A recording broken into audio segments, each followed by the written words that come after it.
변호사의 힘! 안녕하세요, 법률인 유진. 안녕하세요, 변호사 김주영입니다. 오늘의 사연입니다.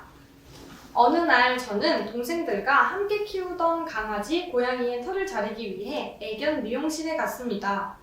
미용하는 방이 한 곳이다 보니 고양이를 먼저 시작하고 강아지를 할 생각으로 기다리고 있었는데 갑자기 사장님이 부르시더니 애견샵 바닥에서 미용을 하자고 하시더군요. 사람이 지나다니고 물건도 있어 거절했으나 괜찮다고 굳이 고집을 부리시는 통에 결국 전 그럼 아이가 미용이 처음이고 털을 빗기만 해도 싫어한다며 마우스라도 채우고 하자고 말씀드렸습니다. 근데 사장님은 물지만 않으면 괜찮다며 저희 집 강아지에게 바리깡을 들이대시더라고요. 처음엔 괜찮았으나 시간이 지날수록 강아지가 불안해하길래 지금이라도 멈추고 마우스를 채우자고 다시 말씀드렸습니다. 그런데도 사장님은 계속 제 말을 듣지 않고 오히려 강아지에게 큰 소리를 내며 호통을 치시는 겁니다. 결국 저희 집 강아지는 불안해하다가 겁까지 먹고 사장님을 물어버렸죠. 그 후 출혈 때문에 119까지 불러 따라가 치료를 받으시는 것을 보고 미용이 다 끝나진 않았지만 죄송하다며 미용비를 드리려고 했는데 그쪽에서도 괜찮다며 몇 번이고 거절을 했습니다. 그리고 다음날 갑자기 저희 집의 사장님의 남동생이 저희에게 치료비 200만 원을 내놓으라며 연락이 온 거예요. 갑자기 200만 원이라니 치료비가 필요하다면 보탤 생각이었으나 그 정도로 다치신 것도 아니었고 산재 처리는 안 되냐고 물어보니 자기네는 산재 보험을 안 들어놔서 안 된다고 말씀하셨어요.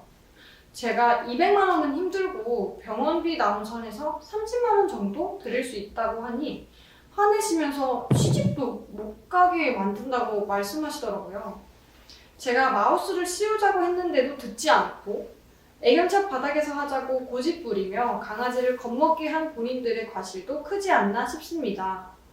제가 정말 상대방에게 200만 원을 줘야 하는지, 혹시 이 상황에서 과실은 누구에게 있는지, 해결 방법이 있는지 여쭤보고 싶습니다. 라는 사연이었습니다. 네. 해결 방법이 있나요?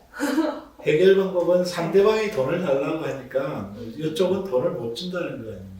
네. 그래서 그 책임의 주체가 누구에게 있는지를 따져봐야 되겠죠. 근데 지금 애견 미용실이라고 했지 않습니까? 네. 그러면 일단 내가 개를 미용실까지 데리고 가서 애견 미용사가 그 개를 일단 접수를 하고 손을 대기 시작하면 사실은 관리 주체가 바뀌는 거거든요. 그래서 그 부분에서는 미용사가 그 개에 일어나는 그 털을 손질할 동안에 일어나는 모든 일은 책임을 져야 돼요, 사실은. 네. 그래서 그런 부분에 있어서 사실 쟁점은 두 개인데 그 관리에 대해서 책임이 없는지 그 부분이고, 그 다음에 물었을 때 이게 과연 이 견주에게 책임이 얼마만큼 있는지 그 부분인데요. 제가 보기에는 이런 상황이라면 처음에 주의를 촉구를 했고 그 다음에 마우스를 씌우자고 했는데도 미용사가 거부를 했기 때문에 아마 이런 경우에는 책임을 묻기가 어려울 거예요. 개주인인데. 그래서 일단 200만 원 달라고 하더라도 200만 원을 물어줄 아마 의무는 없을 것 같습니다.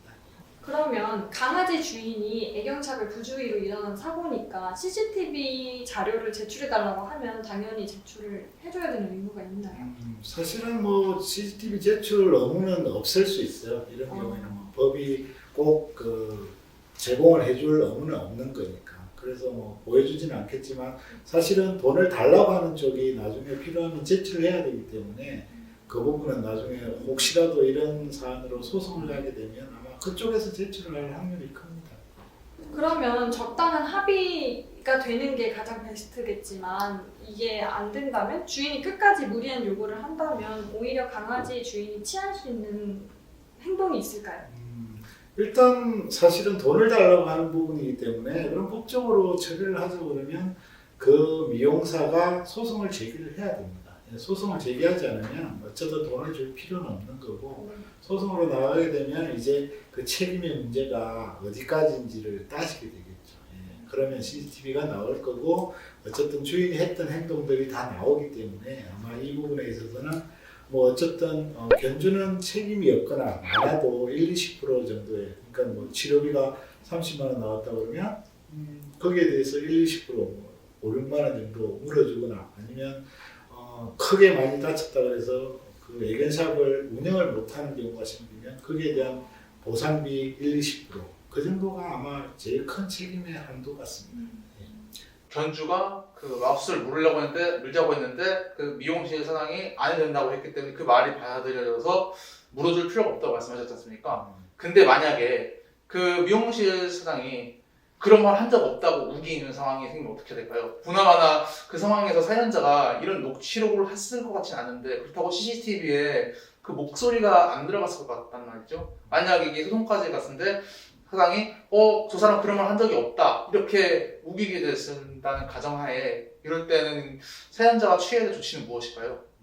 일단 CCTV 내용을 보면 대충의 행동들이 다 나올 겁니다. 그리고 각 당사자가 주장하는 내용을 살펴보고 그 부분에 대해서 이제 재판부를 통해서 그 화면을 검증이라고 그래요. 검증을 하면서 화면 하나하나를 이때 이런 상황이고 이때 이런 상황이고 이런 설명을 하면 아마 재판부가 그 부분에 대해서 충분히 인지하지 않을까 싶습니다. 이 사건이 일어나고 며칠 뒤에 강아지가 후유증으로 죽거나 병 같은 것을 걸리면은 애견 미용실 측에 너희 때문에 이렇게 해서 뭐 죽거나 병에 걸렸다라고 해서 피해 보상 혹시나 요구할 수 있나요? 뭐 미용실에서 물었다고 개를 내팽개치거나 아니면 때렸거나 그랬으면 어느 정도 인과관계가 인정이 될 수 있겠지만 그런 행동들이 없이 그냥 죽었다 그러면 그 부분은 개주인이 입증을 해야 되는데 아마 입증하기는 상당히 어려울 겁니다. 모든 돈을 달라는 소송은 입증의 문제라는 게 있거든요. 그래서 돈을 달라는 근거에 대해서 주장을 하는 사람이 다 입증을 해야 돼요. 그러니까 내가 개가 죽어서 그 죽은 걸로 인해서 내 정신적 고통도 받았고 개에 대한 가치도 훼손됐기 때문에 그 개값과 내 정신적 위자료를 달라고 하면 그 부분을 사실은 입증을 해야 되거든요. 그래서 그 입증하려면 그 미용 당시에 개를 학대하거나 아니면 때리거나 어쨌든 개가 공포에 떨어서 사람으로 동일 선상에 보더라도 충분히 충격을 받을 수 있다는 부분은 입증을 해야 되는 부분입니다.